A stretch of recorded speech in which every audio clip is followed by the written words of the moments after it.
fake seaweed, and it will stay inside this hiding. And when the salmon comes in, it will swim into the hiding, and the lump suckers will come and clean the lice off the salmon. So even a day after we put out this fake seaweed, the salmon understands the meaning of it and comes in, get cleaned, go out. Sort of like a car going into the car wash. Yeah, it's like a car going into the car wash. Now, like some other farms, they're adding omega-3s from algae rather than fish.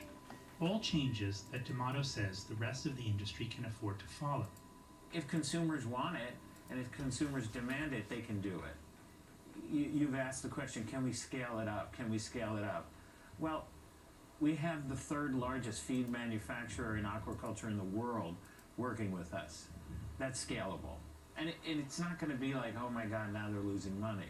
It's obscene how much money they're making. I mean, it's a commodity and they're doubling their money legally, because there's illegal commodities that don't even make that kind of profit. This is the cutting edge of the industry, constantly making improvements, trying to strike a compromise between the environment and the bottom line. But my environmentalist friends will say you can't get these kinds of changes in places far from here.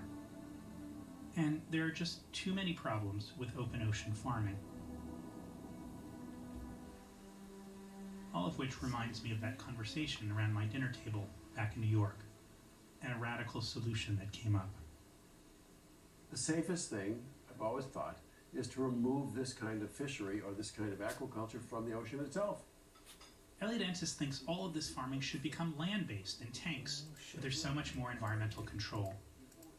The point always is, how do you decrease the inputs to increase the outputs, and specifically decrease the amount of fish-based or seafood-based inputs? It's been tried for years, but the challenge is to make it economically viable. What I did 25 years ago was wound up with the fact that modern technology, biotechnology, can assist greatly in this process. So his other more controversial idea is one he's been working on for a long time. A genetically modified Atlantic salmon, using the growth gene from a Pacific king salmon. Can we call a spade here? What are we talking about? In what sense? Is this a genetically engineered fish? Well, of course there is a genetically, there are more than one. Right. This is what it looks like after 18 months of growth compared to a conventionally farmed fish. A 6.5-pound salmon compared to one less than 3 pounds. A fish which has now been approved by the FDA. We've got two wonderful things that have happened. Number one is, yes, it does have the fish go to its full size in about half the time. And number two, in fact, it does eat less to achieve the same weight. In fact, about 25% less. And it can do that on a diet which is much more enriched with plant protein as opposed to fish-based protein. I think simply using these kinds of technologies points in that direction. We need much more time to talk about controversial solutions like this. As Elliot says, the Chinese are already developing GMO fish. Show of hands. Who here thinks aquaculture is necessary going forward? Okay, but We debate, we argue, we disagree. Who here believes that if aquaculture is a necessity? Meanwhile, we keep eating more fish. The UN says we just hit an all-time high, double the amount per person than when I was a kid. That global consumption means even more overfishing. So we like these, we have it. So how are we going to responsibly get more seafood on our plates?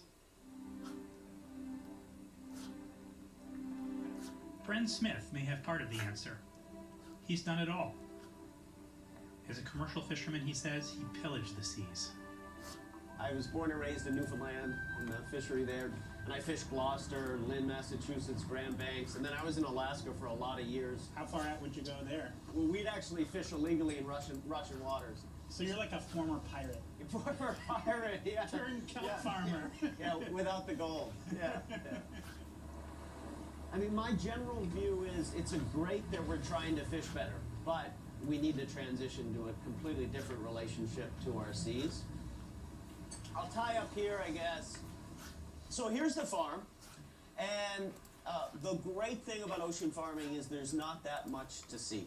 Unlike the salmon pens, for us, Well, it's all underwater, and it's really important because it has a low aesthetic impact. Beneath the buoys, on a network of ropes, he grows kelp, mussels, clams, and oysters. The shellfish clean up the ocean by soaking up nitrogen, phosphorus, and carbon. A 3-acre farm like this, he says, can be set up for as little as $10,000. Industrial aquaculture, it went exactly the wrong way in its first stages. So just as land-based agriculture was starting to rethink what new models of farming, distributed, networked food production would look like, industrial aquaculture went in and made all the same mistakes. They With salmon. With salmon. Starting with salmon, starting with high input species, feeding them wild fish, using antibiotics, fertilizer. I mean, I used to work on the salmon farms. I saw this firsthand. We were really running Iowa pig farms in the ocean. So what we're trying to do is learn from those mistakes and really do food right, do farming right. It's December, and today we're seeding his winter crop. So this is our kelp seed coming in. This is the new kale, according to Bren. It's beautiful though, isn't it? Yep, nice. So all that is you'll see it just sticks onto string. We're just gonna wrap. Actually, Paul, you hold this. Let's turn you into a kelp farmer. They wrap the spores around the rope, and by summer it will have formed curtains of kelp. So you're literally just sort of braiding that around this. Well, around we're that. just letting it. He turns the kelp into noodles for human consumption, and also believes it could replace corn as animal feed. I mean, there are 10,000 edible plants in the ocean. Kelp is the gateway drug to an entirely new cuisine. We can scale this because there's such because it's vertical. You can grow incredible amounts of food in small areas. 10 to 30 tons of seaweed, a couple 100,000 shellfish per acre if we grow this way. The reason it's replicable and scalable is that it's so cheap. Because all it is a simple rope scaffolding system. We don't have to fight gravity. So we're able to start these farms up extremely quickly. We draw the line between growing species that we have to feed and species that we don't. So you don't have to feed these things anything. This is what's amazing. It's no feed, no fertilizer, no fresh water. These are all things that are expensive, going to be increasingly in short supply. So this makes it the most sustainable food production on the planet, zero input foods, and it's going to be the most affordable food on the planet. So we can do this a completely new way.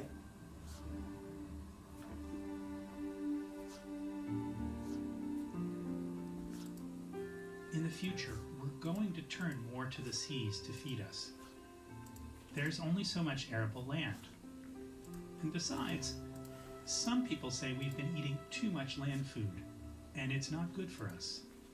Processed foods, soy and corn oil, all of them are high in omega-6s. But humans evolved eating foods rich in omega-3s. We're way out of balance, which is why I've been on this omega-3 journey, to try to understand its mysteries. It brought me to Copenhagen to meet one of the founding fathers of the omega-3 movement.